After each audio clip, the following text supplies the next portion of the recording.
When I mentioned how excited I was for my wife's brother's wedding tomorrow, she looked at me and said, "It was last week," then showed me family photos, without me in them. Her sister and parents laughed. "Didn't we tell you?" A month later, when her mom called asking why I'd stopped the renovation payments, I calmly replied, "Didn't I tell you?" I still remember the exact moment my entire world tilted on its axis. It wasn't a crashing storm, no dramatic thunder. Just a quiet Thursday evening, the mundane hum of the kitchen fan, the soft clinking of silverware, all shattered by a single, flat sentence that changed everything. I was there, meticulously folding napkins into those little rose shapes, trying to help my wife, Adeline, get everything ready. I truly believed we were preparing for her brother Mason's wedding tomorrow. My shirt was ironed, my old event shoes polished to a gleam.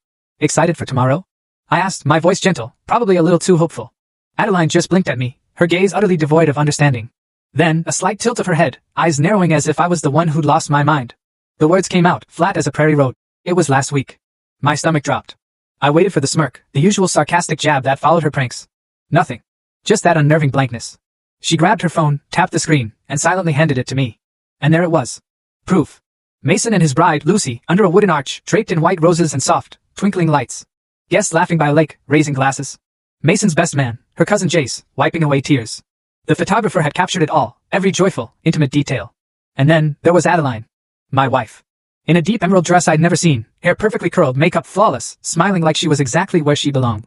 Because she did. Everyone did. Everyone except me. I flipped through the photos, frantic. Searching. A jacket sleeve, a shadow, anything. Maybe I'd forgotten. Maybe it was some bizarre test. But no. Not a single frame, not a single reflection.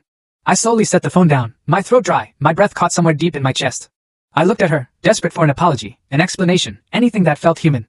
But she just went back to folding napkins, humming a little tune as if the world hadn't just imploded. From the couch, Adeline's sister, Mira, called out, "Didn't we tell you?" Just like that. Casual. Like commenting on the weather. I turned, finding her scrolling through her own phone, legs crossed, sipping red wine as if we were all just enduring a boring commercial.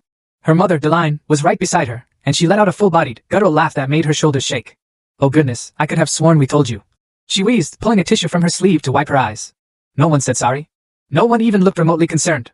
They acted as if I was the forgetful one, as if it was my fault for not magically appearing at a wedding I was never even told about. I stood there, a rose-shaped napkin still clutched in my hand, feeling the floor drop out from under me.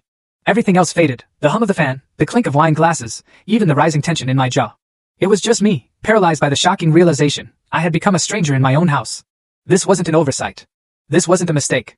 This was a message. And it hit me, loud and clear. I didn't matter to them. Not enough to be told. Not enough to be missed. I didn't argue. I didn't ask why. I wouldn't give them the full story added in below.